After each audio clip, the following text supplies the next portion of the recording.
ઘૂંટણમાંથી પગ વાળીને ઊભા રાખવાના. આ પોઝિશનમાં ઊંડો ડીપ બ્રિધિંગ એક્સરસાઇઝ કરવાની છે. એક એબડોમન પર એક બુક મૂકી શકો, હલકી બુક. એક્સરસાઇઝ કરવાની છે. Take a deep breath. જ્યારે બ્રીથ લો ત્યારે પેટ બહાર આવવું જોઈએ. Tummy comes out when you take a deep breath. Take a deep breath. Your tummy should be come outside or come up. 1 2 3 4. Relax. You can see the movement of book. Take a deep breath. 1 2 3 4 5. Relax. Exercise 5 થી 6 વાર ખાલી પેટે કરાય. એક્સરસાઇઝને સૂતા સૂતા, બેઠા બેઠા કે ઊભા ઊભા ગમે ત્યાં કરી શકો.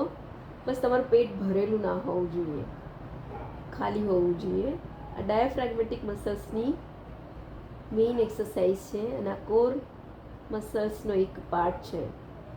કોર એક્સરસાઇઝનો એક પાર્ટ છે. ડાયાફ્રેગમ એ મેઇન મસલ્સ છે બ્રિધિંગ એક્સરસાઇઝ, બ્રીથ માટેનો. ઓકે.